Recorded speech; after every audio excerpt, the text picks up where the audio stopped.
Hello students, welcome back to our channel Guruji education. इस video के अंदर हम सॉल्व करने जा रहे हैं लेसन नंबर 6 ऊतक टिश्यू के क्वेश्चन आंसर्स। आइए देखते हैं।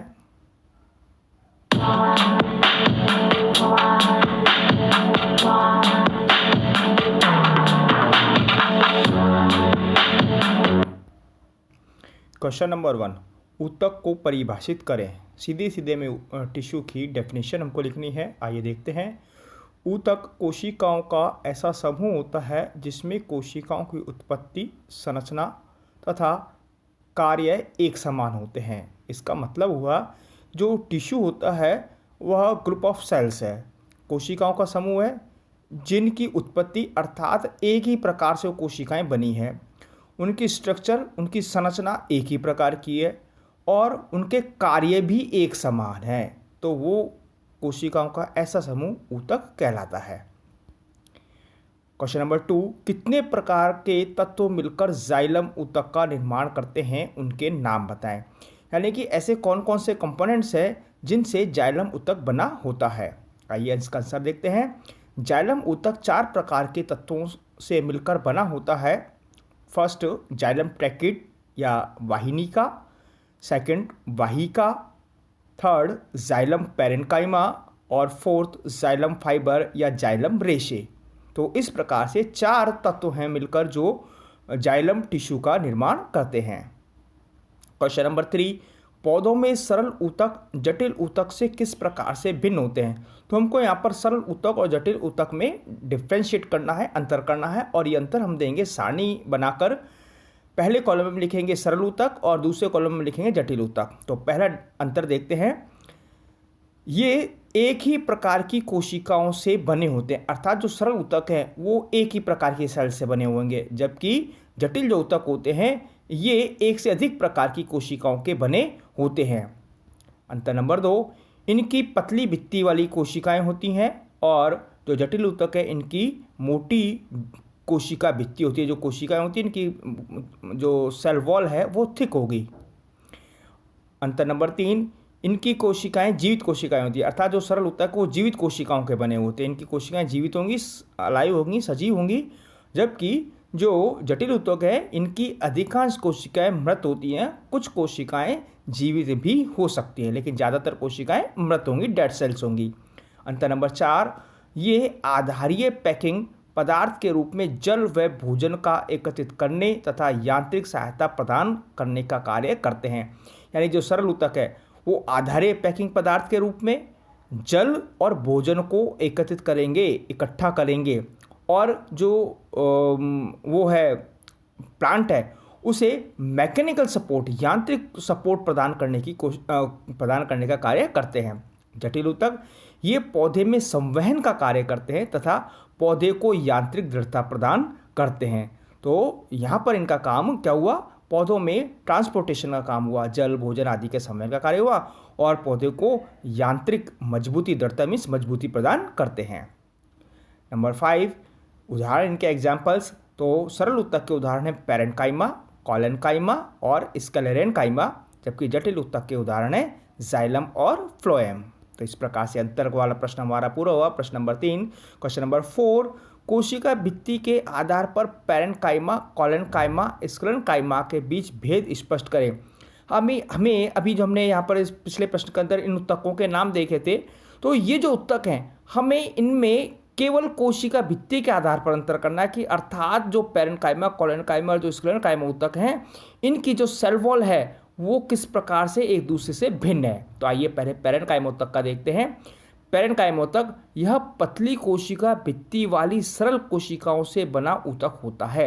यानी कि इस ऊतक की जो कोशिकाएं हैं वो पतली कोशिका भित्ति वाली कोशिकाएं हैं और इसकी कोशिका भित्ति पर पैक्टिन व सेलुलोज की बनी होगी। जो थिन सेल वॉल है वह पैक्टिन की और सेलुलोज की बनी हुई होती है।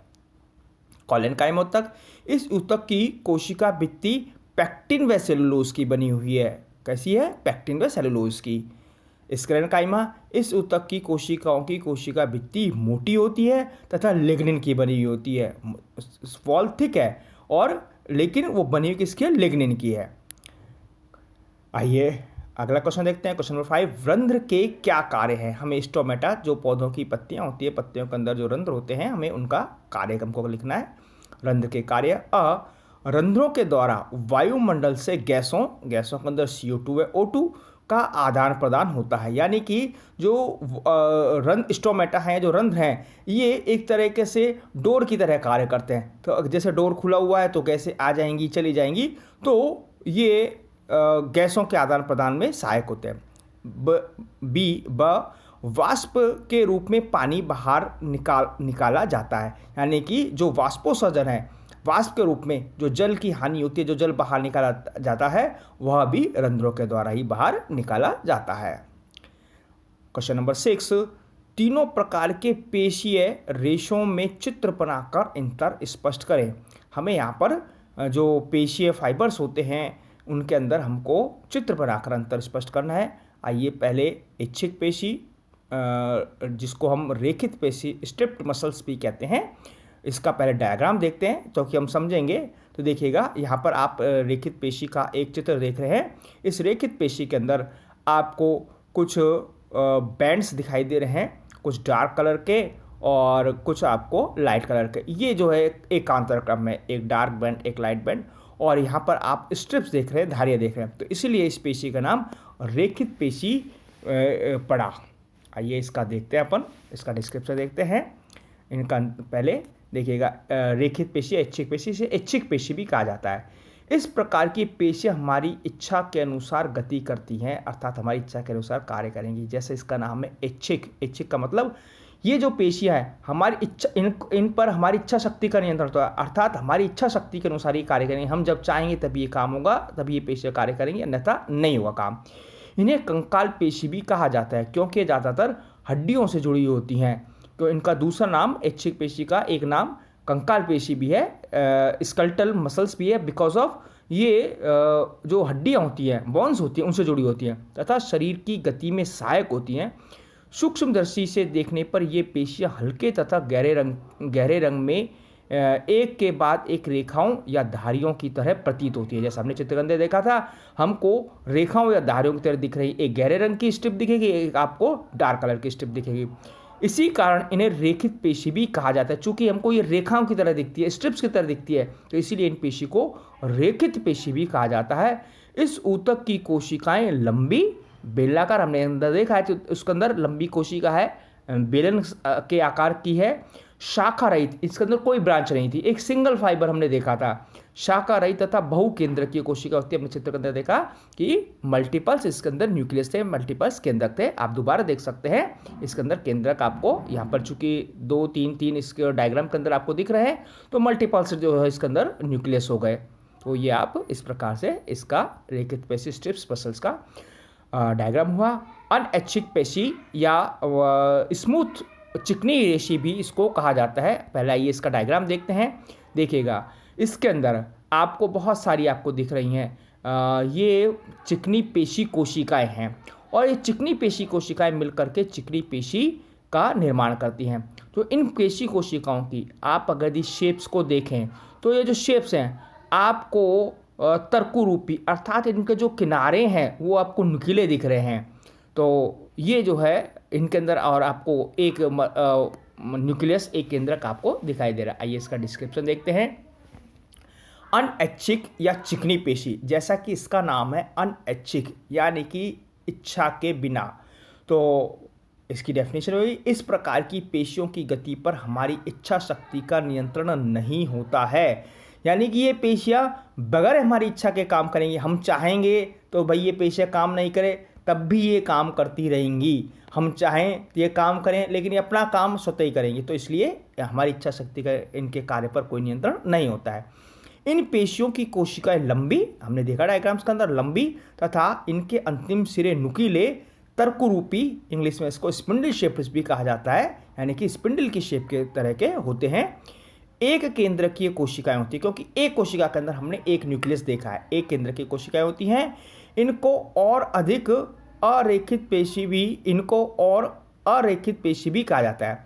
इनको हम, चूंकि हमने पिछले उसके अंदर देखा था रेखित पेशी अंदर रेखाएं थी, स्ट्रिप्स थी, तो चूंकि यहाँ पर कोई स्ट्रिप्स नहीं है तो इसलिए इनको अरेखित पेशी भी इनको कहा जाता है। ये पेशी कोशिकाएं हमारे शरीर के जो अंग हमारी इच्छा शक्ति के अनुसार कार्य नहीं करते हैं वहाँ पर पाई जाती है, जैसे आहार नाल, क्योंकि भोजन का पाचन अपने आप होगा। हम चाहें कि अगर यदि हमारे शरीर में भोजन का पाचन नहीं है तो वो हमारी इच्छा शक्ति पर कार्य नहीं करेगा।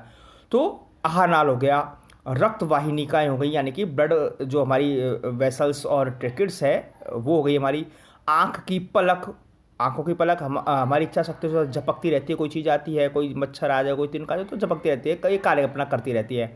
मूत्रवाहिनी, फेफड़ों की श्वसनी में पाई जाने वाली कोई पेशियाँ। तो ये जो है कुछ हमने अनैच्छिक पेशियों का हमने एग्जाम्पल्स देखे और डायग्राम आप देख चुके हैं और फिर आप देखेंगे डायग्राम्स। तो आप देख रहे हैं इस प्रकार से ये चिकनी पेशी या अनैच्छिक पेशियों का डायग्राम हुआ। अब है कार्डियक या हृदय पेशियाँ। कार्डियक का मतलब जैसे हार्ट है हमारा, जैसा इसका नाम है हृदय पेशियाँ। चूँकि ये पेशियाँ हृदय का निर्माण करती है, हृदय की संरचना बनाती है, तो इसलिए इसका नाम पड़ गया कार्डियक मसल्स। हृदय की पेशी कोशिकाएं बेलनाकार, शाखित व एक केंद्र की होती हैं। ये कोशिकाएं बेलनाकार तो हैं लेकिन ये कैसी हैं, शाखित हैं, ब्रांचड हैं। अभी हमने अनैच्छिक पेशी देखी थी और चिकनी पेशी देखी थी। ये पेशियाँ अनब्रांच्ड थी यानी कि उनकी शाखाएं नहीं थी, तो लेकिन इनकी कैसी होती है, शाखाएं होती हैं। ये अनैच्छिक पेशियाँ होती हैं जो जीवन भर, ये भी देखिए कार्डियक मसल्स उनसे अनैच्छिक पेशियों से डिफरेंट है, चूंकि ये हमारी इच्छा, इनका जो कार्य है हमारी इच्छा पर निर्भर नहीं कर रहा है, तो इसलिए इनको भी हमने अनैच्छिक प्रकार की पेशियों का हमने नाम दिया है, जो कि जीवन भर लयबद्ध होकर फैलती और सिकुड़ती है। यानी कि क्रमानुसार लयबद्ध तरीके से बिल्कुल एक बार फैलेगी एक बार सिकुड़ेगी, यानी कि उसको जो समय उसको जितना उसको फैलने में चाहिए उसके बाद वो कुछ समय पश्चात वो सिकुड़ेगी, फिर जो उतना ही समय वो फैलने में लगेगी। तो इस प्रकार से लयबद्ध तरीके से ये पेशियाँ संकुचित होती हैं और प्रसारित होती है, फैलती है और सिकुड़ती है। और जीवन भर यानी कि हमारा हार्ट बिना रुके जब तक किसी प्राणी की डेथ नहीं हो जाती है, मौत नहीं हो जाती है, तब तक वो कार्य करता रहता है। तो ये बिना रुके ये पेशियाँ कार्य करती रहती है। इसका डायग्राम देखते हैं, आप यहाँ पर डायग्राम्स के अंदर देख रहे हैं। तो ये देखिए कोशिकाएं बेलनाकार हैं, लंबी पेशी कोशिकाएं हैं और इनके अंदर आपको स्ट्रिप्स दिख रही हैं, धारियाँ दिख रही हैं और बहुत सारे इसके अंदर आपको केंद्रक दिख रहे हैं। तो ये आपके कार्डियक मसल्स का डायग्राम हुआ। यहाँ पर एक क्वेश्चन पूरा होता है। आइए नेक्स्ट क्वेश्चन देखते हैं जो कि कार्डियक मसल से ही दोबारा कार्य संबंधित है। कार्डियक या हृदय की पेशी का विशेष कार्य क्या है? तो यहाँ पर इसका कार्य हमको बताना है कि इनका विशेष कार्य क्या है, स्पेशल काम क्या है। देखिए इसका काम जो हार्ट का काम है, हार्ट किसका बना हुआ है, मसल्स का बना हुआ है, तो वही काम ये पेशी कोशिकाएं करेगी। कार्डियक पेशी जीवन भर लयबद्ध फैलती व सिकुड़ती हैं, जिससे प्राणियों में रुधिर का परिसंचरण होता है। अब ये मसल्स फैल रही है, सिकुड़ रही है, अर्थात हमारा हार्ट फैल रहा है, सिकुड़ रहा है, तो इससे क्या होगा, हमारे हृदय के लयबद्ध तरीके से फैलने सिकुड़ने से जो हार्ट है, हार्ट के अंदर ब्लड का इनफ्लो होता है, अर्थात ब्लड एंटर करता है, प्रवेश करता है, और फिर जो है ब्लड जो है जब उस संकुचित होगा तो ब्लड जो है उनके अंदर आर्टरीज के अंदर, धमनी के अंदर जाएगा। तो इस प्रकार से इनके फैलने सिकुड़ने से ये जो काम है शरीर हृदय के अंदर रक्त का आना और हृदय से शुद्ध रक्त का जाना, तो ये जो है परिसंचरण कहलाता है। तो ये जो परिसंचरण का कार्य है ये भी कार्डियक मसल्स की जो हृदय पेशी है इनकी कार्यविधि पर ही निर्भर करता है। आइए क्वेश्चन नंबर 9 देखते हैं।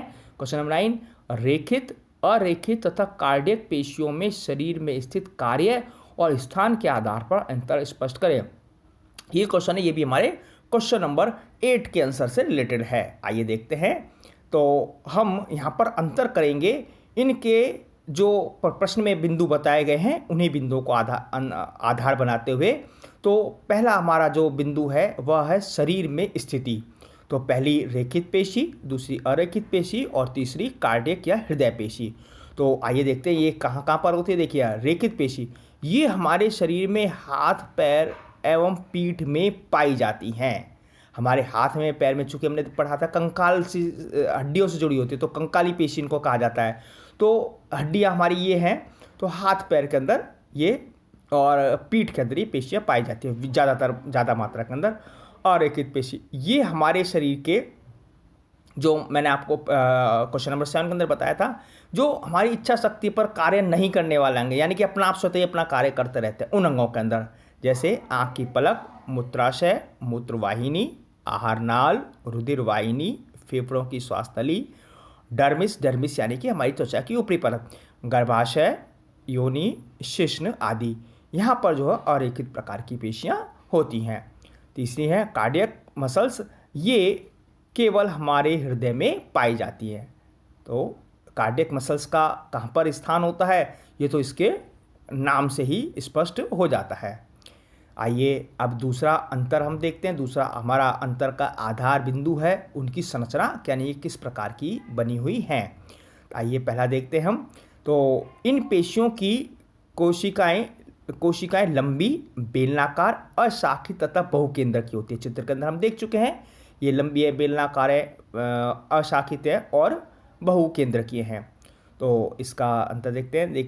और दूसरा इसमें अंतर है, इन पर एक के बाद एक रेखाएं या धारियां दिखाई देती हैं। चूँकि धारियां दिखाई दे रही है, रेखाएं दिखाई दे रही है गहरे और लाइट कलर्स की, तो इनका नाम जो है रेखित पेशी भी पड़ गया है। आइए दूसरा अंतर देखते हैं। दूसरी पेशी में इन पेशियों की कोशिकाएं लंबी तथा इनके अंतिम सिरे नुकीले, तर्कुरूपी। चूँकि इनके सिरे नुकीले हैं तो ये जो है तर्कुरूपी पेशी कोशिकाएं भी, तर्कुरूपी पेशियां भी कहलाती हैं, क्योंकि डायग्राम में हम देख चुके हैं। और ये एक केंद्रक की कोशिकाएं होती है, हमने देखा डायग्राम के अंदर, चित्र के अंदर, कि इनके अंदर एक केंद्रक होता है। कार्डियक मसल्स की बात देखते हैं। तो हृदय की पेशी कोशिकाएं बेलनाकार, शाखित, चित्र के अंदर हमने देखा है शाखित हैं, और ये एक केंद्रकीय कोशिकाएं होती हैं। आइए अगला अंतर देखते हैं। कार्य के आधार पर इन पेशियों के अंदर क्या अंतर है। पहला, ये हमारी इच्छा शक्ति की अनुसार गति करती हैं, क्योंकि ऐच्छिक पेशी हैं तो हमारी इच्छा शक्ति के अनुसार ही कार्य करेंगी। दूसरा, इनकी गति पर हमारी इच्छा शक्ति का नियंत्रण नहीं होता है। चूँकि अनैच्छिक प्रकार की पेशियाँ हैं तो हमारी इच्छा शक्ति का नियंत्रण पर नहीं होगा, ये स्वतः ही अपना कार्य करती रहेंगी। कार्डियक मसल्स की बात देखते हैं। ये पेशियाँ स्वयं गति को नियंत्रित कर हृदय की क्रियाविधि को संचालित करती हैं। ये पेशियाँ स्वयं ही अपने आप ही अब गति को नियंत्रित करेंगी, कब फैलना है, कब सिकुड़ना है, तो अपनी गति स्वयं ही नियंत्रित कर रही हैं, और जिससे जो हृदय है, वो हमारा हार्ट है, वो सही प्रकार से कार्य करता है, उसकी क्रियाविधि संचालित होती है। तो इस प्रकार से यहाँ पर ये अंतरपूर्ण हुआ। आइए नेक्स्ट क्वेश्चन देखते हैं। क्वेश्चन नंबर 9, न्यूरॉन का एक चिन्हित चित्र बनाएं। चिन्हित चित्र का मतलब क्या हुआ। न्यूरॉन का मतलब तंत्रिका कोशिका, जिनसे मिलकर हमारा नर्वस सिस्टम बना होता है, वह कोशिकाएं न्यूरॉन या तंत्रिका कोशिका कहलाती है। तो चिन्हित चित्र का मतलब क्या हुआ। चिन्हित का मतलब यह है कि हमें उसके जो पार्ट्स हैं, भाग हैं, उनका हमको लेबलिंग करनी है, हमें उनके नाम लिखने हैं। देखिए साइंस के अंदर एक बात आप याद रखिएगा, कोई भी डायग्राम, कोई भी चित्र जब आप बनाएं तो उस चित्र की लेबलिंग अनिवार्यतः करें, क्योंकि बिना नाम के वो सिर्फ एक चित्र बनकर, ड्राइंग बनकर रह जाएगा, जिसका कोई इम्पोर्टेंस नहीं है। तो उसकी लेबलिंग चित्र की साइंस के अंदर जरूर होनी चाहिए। तो ये आप देख रहे हैं, ये एक लंबी कोशिका है और शाखित है। इसके अंदर एक आगे का भाग आप देख रहे हैं, थोड़ा चौड़ा सा है, गोल सा है। इसके अंदर बीच से बीच सेंटर के अंदर ब्लू कलर से आप केंद्रक देख रहे हैं, और कुछ ब्रांचेस निकल रही हैं, और जो ब्राउन कलर का पार्ट देख रहे हैं ये कोशिका द्रव है, और जो कुछ इनसे कुछ ब्रांचेस निकली हैं, इन शाखाएं निकली हैं, इन शाखाओं को डेंड्राइट कहा जाता है। और पीछे की तरफ आप एक पूंछ जैसा लंबा सा भाग देख रहे हैं, इस पूंछ जैसे लंबे से भाग को एक्सॉन या तंत्रिकाक्ष कहा जाता है। ये होल पूरी की पूरी कोशिका, जब आप इस फर्स्ट स्टार्टिंग से लेकर आप लास्ट तक जो देख रहे हैं, ये एक कोशिका है। तो ये न्यूरॉन कोशिका तंत्रिका ऊतक की एक इकाई हुई। आइए देखते हैं नेक्स्ट क्वेश्चन। क्वेश्चन नंबर 10, निम्नलिखित के नाम लिखें। हमको यहाँ पर कुछ बातें दी हुई हैं, कुछ स्टेटमेंट्स दिए हैं, तो हमें उनके अंदर ऊतकों के नाम लिखने हैं। ए, ऊतक जो मुंह के भीतरी अस्तर का निर्माण करता है।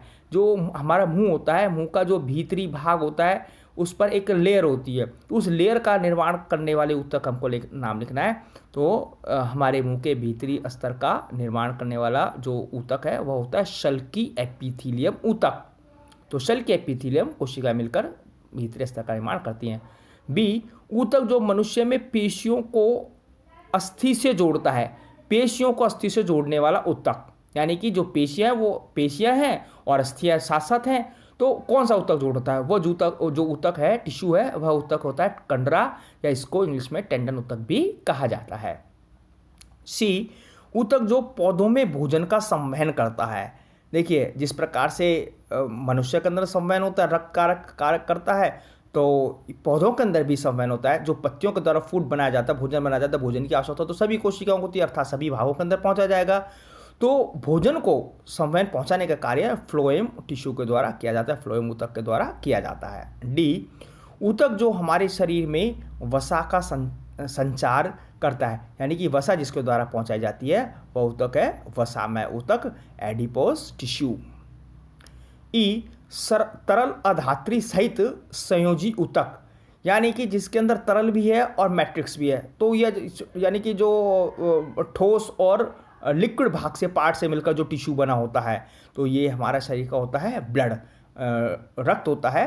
रक्त के कैसे जो है संयोजी ऊतक है ये, तरल अधात्री कैसे है ये, जो रक्त होता है इसके दो पार्ट होते हैं, एक तो होता है तरल भाग, द्रव भाग, जो प्लाज्मा कहलाता है, और इसके अंदर ब्लड सेल्स डूबी होती हैं, आरबीसी, डब्ल्यूबीसी और प्लेटलेट्स या थ्रोम्बोसाइट्स डूबी होती हैं। ये जो सेल्स वाला पार्ट है या कॉर्पोरल्स वाला जो पार्ट है, ये कॉर्पोरल्स जो है आपके अधात्री या ठोस हुआ और प्लाज्मा आपके लिक्विड हुआ। तो इस प्रकार से यह तरल अधात्री या तरल संयोजी ऊतक का एग्जाम्पल है ब्लड हमारा। क्वेश्चन नंबर 11, निम्नलिखित में ऊतक के प्रकार की पहचान करें। यहाँ पर कुछ भाग दिए हुए हैं, तो ये भाग कौन से ऊतकों से मिलकर बने हुए हैं? ए, स्किन, पौधे का वल्क या जिसको छाल भी कहा जाता है, अस्थि, वृक्कीय नलिका, अस्तर, वृक्कीय नलिका का अस्तर और संवहन बंडल। आइए इनका हम आंसर देखते हैं। देखिए, जो त्वचा है यह शल्की एपिथेलियम ऊतक की बनी हुई होती है। पौधे का वल्क यह एपिडर्मिस रक्षी ऊतक होता है, एपिडर्मिस कोशिकाएं होती है जो कि रक्षा कार्य करती है, इसलिए इसका नाम रक्षी ऊतक पड़ा। अस्थि संयोजी ऊतक से, अस्थि संयोजी ऊतक चूंकि संयोजी ऊतक है तो अस्थि से संबंधित, इसलिए इसका नाम अस्थि संयोजी ऊतक नाम पड़ गया। वृक्कीय नलिका स्तर यह घनाकार एपिथेलियम ऊतक से बनी हुई होती है। जो वृक्कीय नलिका तो उसका स्तर आवरण किसका, घनाकार एपिथेलियम ऊतक से बना होता है। संवहन बंडल, संवहन बंडल के अंदर, बंडल का मतलब होता है ग्रुप्स, समूह, तो दो प्रकार के ऊतक होते हैं, जाइलम और फ्लोएम।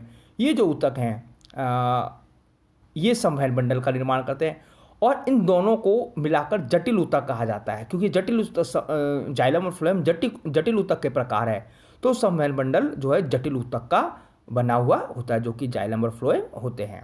क्वेश्चन नंबर 12, पैरेन्काइमा ऊतक किस क्षेत्र में स्थित होते हैं? हमें इसका उत्तर बताना है, कहाँ पर ये पाए जाते हैं। तो जो पैरेन्काइमा ऊतक है यह एक तो प्लांट टिश्यू, सबसे पहली बात तो हमको ये पता होना चाहिए, ये प्लांट टिश्यू है। यह पौधे के तने और जड़ों में स्थित होते हैं, दो भागों के अंदर, एक तो पौधे के तने में पाए जाएंगे और पौधे की जड़ों में होते हैं। क्वेश्चन नंबर 13, पौधे में एपिडर्मिस की क्या भूमिका है? एपिडर्मिस का काम क्या है? देखिए, पहले आपको पता होना चाहिए एपिडर्मिस क्या होती है। जो जीव होते हैं उनकी सबसे बाहरी परत, कोशिकाओं की जो सबसे बाहरी परत होती है वो एपिडर्मिस कहलाती है। तो पौधों में भी और इसी प्रकार से मनुष्यों के अंदर भी तो एपिडर्मिस। तो आइए हम पौधों के बारे में बात करते हैं एपिडर्मिस की। तो पौधों की सबसे बाहरी कोशिकाओं की परत एपिडर्मिस कहलाती है। हमको सबसे पहले ये बताना है कि होती क्या है। तो जो सबसे बाहरी परत वो एपिडर्मिस है। शुष्क स्थानों पर मिलने वाले पौधों में एपिडर्मिस मोटी हो सकती है, सामान्यतः साधारणतः होती ही है ये, तो लेकिन कहीं नहीं भी हो सकती, इसलिए कहा भाई हो सकती है। यह जल की हानि को कम करके पौधे की रक्षा करती है। मोटी है, मोटी होने के कारण से जल की हानि को रोकेगी, अर्थात क्योंकि जो गर्म इलाके होते हैं वहाँ पर तो पानी की कमी वैसे ही होती है, तो अगर यह मोटी नहीं होगी तो क्या होगा, पानी का वाष्पोत्सर्जन होगा, तो इसको रोकने के लिए, जल की हानि को रोकने के लिए यह मोटी होती है, तो पौधे की रक्षा करती है। पौधे की पूरी सतह एपिडर्मिस से ढकी होती है। होल प्लांट ऑफ बॉडी जो है वह एपिडर्मिस से ढकी होगी, it is covered by epidermis. यह पौधे के सभी भागों की रक्षा करती है, सभी भाग है, जड़ है, तना है, पत्ती है, तो इन सब की भागों की रक्षा करती है। एपिडर्मल कोशिका पौधे की बाहरी सतह पर प्राय एक मोम जैसी जल प्रतिरोधी परत बनाती है। जो एपिडर्मल कोशिका हैं, एक तो मोटी तो है ही है, लेकिन मोटी होने के साथ साथ ये एक वैक्सी लेयर, मोम की जैसी परत बनाती हैं बाहरी सतह के ऊपर, पौधे की बाहरी सतह के ऊपर। और मोम क्या करेगा? मोम जल की हानि को रोकता है। और जैसे इसमें लिखा भी है, सतह पर एक जल प्रतिरोधी यानी कि जल का विरोध करने वाली, जल की हानि को रोकने वाली परत बनती है। यह जल की हानि के विरुद्ध यांत्रिक आघात तथा परजीवी कवक के प्रवेश से पौधों की रक्षा करती है। यह यांत्रिक आघात, कोई चोट पहुंच जाए बाहर से, किसी कारण से, किसी पशु कारण से, किसी भी कारण से, तो उसको भी रोकती है। और दूसरा, परजीवी कवक के प्रवेश से पौधे की रक्षा करती है, यानी कि ऐसे कवक जो पौधे के अंदर लग जाएंगे, पौधे को हानि पहुंचाएंगे, तो ऐसे कवकों से भी ये जो है सुरक्षा का कार्य करती है। बाहरी सतह पर थोड़ा बड़ा अंतर है। बाहरी सतह पर प्राय एक मोम जैसी जल प्रतिरोधी परत बनाती है। यह जल की, ये आ गया है। पत्ती की एपिडर्मिस में स्टोमेटा होते हैं जो गैसों का आदान प्रदान करने, वाष्पोत्सर्जन के लिए उत्तरदायी होते हैं। और जो पत्ती है, पत्ती के एपिडर्मिस के अंदर स्टोमेटा, छोटे छोटे छिद्र होते हैं जिन्हें हम स्टोमेटा कहते हैं। ये इनका काम गैसों का आदान प्रदान, O2 और CO2 का आदान प्रदान करना है। पौधे को भोजन बनाने के लिए CO2 की आवश्यकता है, तो अंदर जाएगी तो इन्हीं के माध्यम से जाएगी। जो भोजन बनाने की प्रक्रिया यानी फोटोसिंथेसिस के दौरान बाय प्रोडक्ट के रूप में ऑक्सीजन गैस बनती है, जो कि सभी सजीव अपने श्वसन के काम में लेते हैं। तो ये ऑक्सीजन गैस जो है, ये ऑक्सीजन गैस इन्हीं स्टोमेटा के माध्यम से पौधों से बाहर आते हैं, जिनका कि सभी सजीव उपयोग करते हैं। और जड़ों की एपिडर्मल कोशिकाएं जो होती हैं, पानी को सोखने का कार्य करती हैं। ये वाटर अब्जॉर्प्शन में सहायता करती हैं। तो ये देखिए एपिडर्मिस जो है कितने पौधे के लिए कितनी लाभदायक है। मरसुले पौधों की बाहरी सतह वाले एपिडर्मिस में क्यूटीन एक जल अवरोधक रासायनिक पदार्थ होता है। तो हमने देखा जल की हानि को रोकने के लिए वैक्स की परत हो गई। जो मरुस्थलीय डेजर्ट में पौधे पाए, उनके बाहरी सतह पर जो बाहरी एपिडर्मिस होता है, उसके ऊपर क्यूटीन का आवरण होता है। जो क्यूटीन है, ये क्या है? ये एक रासायनिक पदार्थ होता है जो कि जल को अवरोधक मतलब रोकना, जल को रोकने वाला। जैसे स्पीड ब्रेकर होता है, और उसने स्पीड का अवरोधन कर दिया था, स्पीड को उसने रोक दिया, कम कर दिया।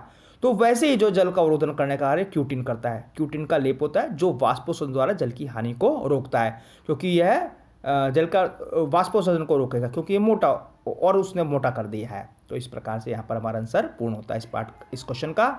क्वेश्चन नंबर 14, छाल या कार्क किस प्रकार सुरक्षा ऊतक के रूप में कार्य करता है? हमें यहाँ पर ये बताने की, जो पौधे के अंदर छाल हम देखते हैं, ये सुरक्षा का कार्य करती है। तो किस प्रकार से सुरक्षा करती है पौधे की, आइए देखते हैं। छाल या कार्क मोटी भित्ति वाली मृत कोशिकाओं की बनी होती है। जो छाल होती है, कार्क होती है, क्या होती है? मोटी भित्ति वाली, और जो सेल्स डेड हो चुकी है उसकी बनी होगी। जैसे जैसे वृक्षों की आयु बढ़ती है, वैसे वैसे उसके बाहर सुरक्षा करने वाले ऊतक में कुछ परिवर्तन होता है। तो जैसे जैसे इसकी उम्र बढ़ रही है, वृक्ष की या पौधे की उम्र बढ़ती जा रही है, तो इसके अंदर कुछ ना कुछ उसके अंदर कुछ परिवर्तन होते हैं। एक दूसरे विभाजोत्तक की पट्टी तने के एपिडर्मिस का स्थान ले लेती है। तो क्या होगा? जो विभाजोत्तक है, इसकी पट्टी है, ये एपिडर्मिस का स्थान ले लेगी। बाहरी सतह की कोशिकाएं इस सतह से अलग हो जाती हैं। तो अब ये जो पट्टी बनी है, तो क्या बाहरी एपिडर्मिस वाली जो है वो इससे क्या हो जाएंगी? अलग हो गई हैं। यह पौधे पर बहुत परतों वाली मोटी छाल का निर्माण करती है। तो इस प्रकार से क्या हुआ? ये अलग होती गई एपिडर्मिस से। तो ये बहुत सारी कई परतों वाली मोटी छाल का निर्माण, क्योंकि चूंकि इसका काम सुरक्षा करना है, तो कई परत बनेंगी, कई लेयर्स बनेंगी, और जो कैसी होती है? मोटी होती है। इन छालों की कोशिकाएं मृत होती हैं। जो हमेशा याद रखिएगा, जो कार्क होती है, जो छाल होती है, वो डेड सेल्स होती है। इनकी भित्ति पर सुबेरिन नामक रसायन होता है। एक रसायन है जिसको हम सुबेरिन कहते हैं, और ये सुबेरिन होता है, ये भी क्यूटीन की तरह।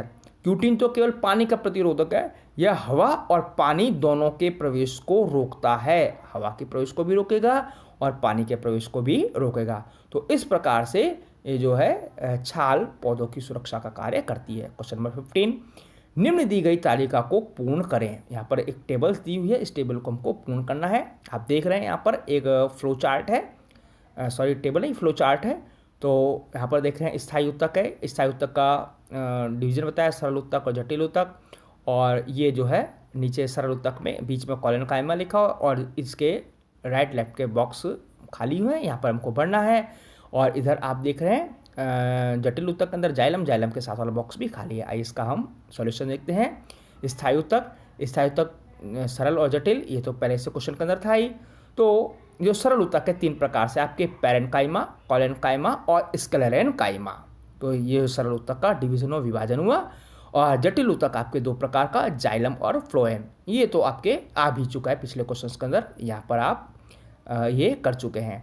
तो इस प्रकार से इसी क्वेश्चन के साथ आपका वीडियो पूर्ण होता है, क्वेश्चन आंसर पूर्ण होते हैं। वीडियो में अंत तक बने रहने के लिए आपका बहुत बहुत आभार और धन्यवाद। निश्चित रूप से आपको बहुत अच्छे से समझ में आया होगा। तो वीडियो को लाइक करें, चैनल को सब्सक्राइब करें, जिससे कि आगे आने वाले सभी वीडियो आपको प्राप्त हो सकें और आप अपनी स्टडी को और अच्छा बना सकें। थोड़े से इस क्वेश्चन में कठिन शब्द हैं, इन कठिन शब्दों को अच्छे से आपको समझ में आ जाए तो वीडियो को देखिएगा, पुनः देखिएगा।